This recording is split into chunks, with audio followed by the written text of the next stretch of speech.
Today we're going to show you our RV's battery power system that we converted from lead acid over to lithium iron phosphate batteries. That's right. We're going to show you all the modifications that we had to make to convert our system.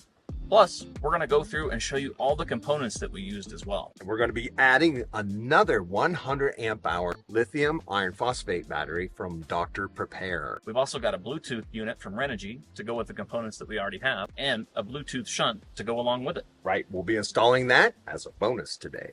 So we have three ways that we can power this system in our camper. We can power it with alternator charging via the 7-pin when we're hooked up to our truck. 2, we can charge it with solar. We have our 2-pin Furrion solar charger that goes into our DC Renigy unit as well. And number 3, we can charge it off the house battery umbilical, so we can plug it in on shore power.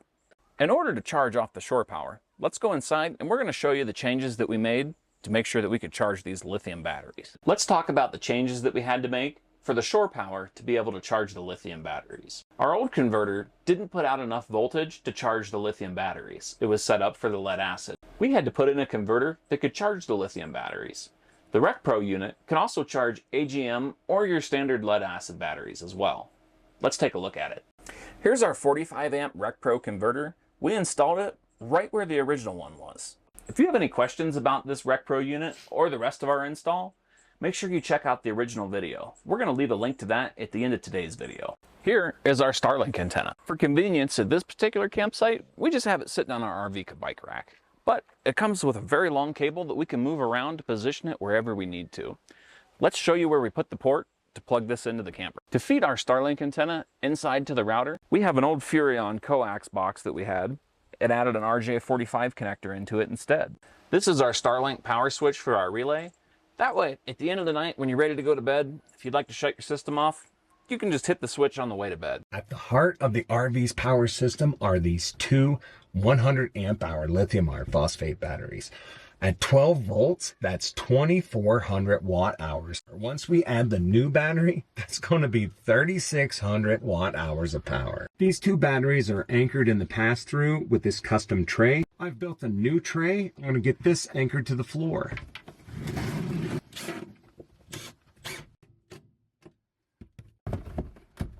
Nice snug fit.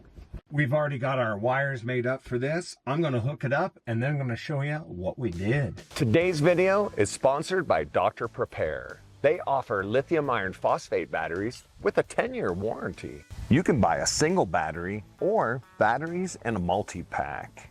We've been using Dr. Pepare batteries in our camper for 1.5 years and they work great. Dr. Pepare is offering you guys a discount. We'll put the discount code and link down in the video description. So to connect our new battery, we have all of our negatives connected together, and we have our positives connected together as well with all the batteries. Our incoming positive is on the outside battery, and our incoming negative is on the outside battery. However, the negative, instead of going straight to the bus bar, now runs to our Renigy shunt.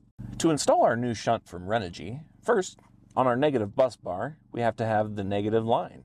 So we've attached the negative to the bus bar, and the other negative on the other side of the Renigy shunt goes all the way down to our outside battery. There's also a positive line that goes from the B1 slot on the Renigy shunt to our positive bus bar to power the Bluetooth function.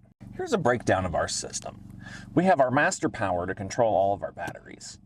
We have a DC to DC charger from Renigy that gives us alternator charging ability and solar charging ability. Out from this, it goes directly to our ANL fuse and then into our main positive bus bar. We also have our negative bus bar.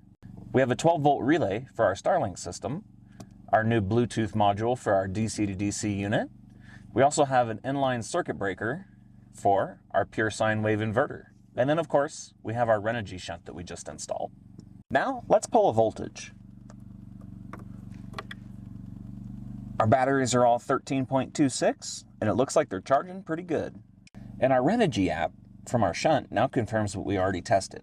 Our voltage is the same, and we're at 41% charge. This is the app that comes with the Renigy shunt and Bluetooth monitor.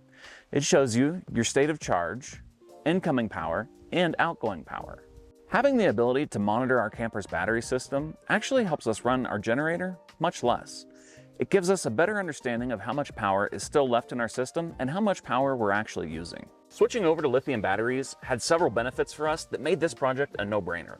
Number one being the storage capacity. With a lithium iron phosphate battery, you get 100% storage capacity versus 50% on a lead acid battery. And the weight savings. These lithium batteries only weigh about 22 pounds. Lead acid weigh 40 to 60. Plus, with the Dr. Pepare batteries, you get a 10-year warranty and they're rated for a 3,000 charge life cycle. If you guys have any questions about our system, leave us a comment and we'll try our best to answer them. Also, make sure to check out our step-by-step install video we did, and we'll put a link to that right here. Thanks for watching.